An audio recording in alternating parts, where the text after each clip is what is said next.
महाराष्ट्र में नई सरकार का आगाज हो गया है। राज्य में देवेंद्र फडणवीस सरकार की शुरुआत हो गई है। देवेंद्र फडणवीस ने राज्य के मुख्यमंत्री के रूप में शपथ ली, तो वहीं एकनाथ शिंदे और अजित पवार ने उप मुख्यमंत्री के रूप में।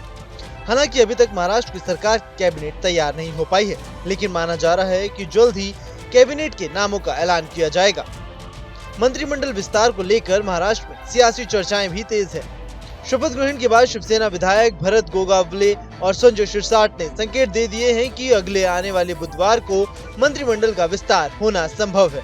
ये विस्तार नागपुर में 16 दिसंबर से शुरू हो रहे विधानसभा सत्र यानी शीतकालीन सत्र से कुछ दिन पहले होगा। बीजेपी को 20-22, शिवसेना को 11 से 12 और एनसीपी को 8 से 10 मंत्री पद मिलने की संभावना जताई गई है। तीनों दलों के बीच सत्ता बंटवारे का फॉर्मूला अभी तक तय नहीं हुआ है। गृह, राजस्व, शहरी विकास, सिंचाई और सामाजिक न्याय जैसे महत्वपूर्ण विभागों पर सबकी नजर है। मंत्रालयों के बंटवारे पर अंतिम फैसला लेने से पहले तीनों दलों के बीच गहन बातचीत भी चल रही है। हालांकि तस्वीर अभी साफ नहीं हुई है कि बुधवार को सभी मंत्री पदभार दिए जाएंगे या फिर विस्तार 2-3 चरणों में होगा।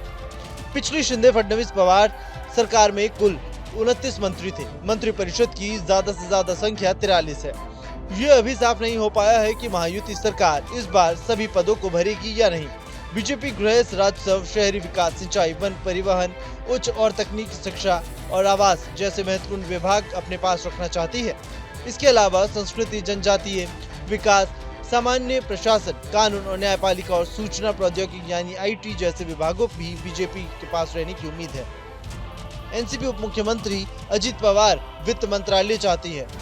साथ ही सहकारिता, कृषि, खाद्य और नागरिकता आपूर्ति, बंदरगाह, राहत और पुनर्वास, सिंचाई, सामाजिक न्याय और महिला एवं बाल विकास जैसे विभाग भी एनसीपी की प्राथमिकता में हैं।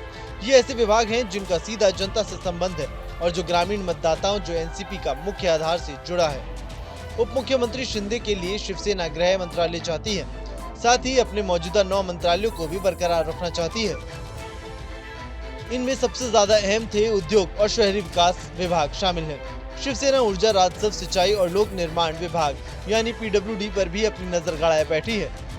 शिवसेना का तर्क है कि जब शिंदे मुख्यमंत्री थे तब बीजेपी ने ये सभी मंत्रालय अपने पास रखे थे, इसलिए अब जब मुख्यमंत्री बीजेपी का है तो शिवसेना को उसी अनुपात में महत्वपूर्ण विभाग मिलने चाहिए।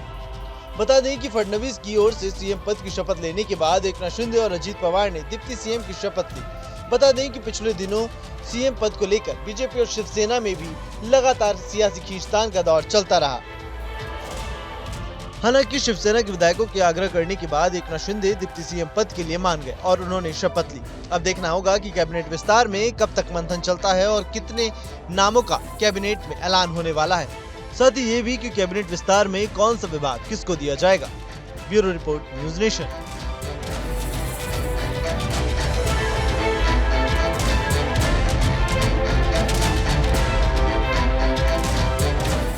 न्यूज नेशन अब व्हाट्सएप पर खबरों की ताजा अपडेट के लिए न्यूज नेशन के इस क्यूआर कोड को स्कैन करें।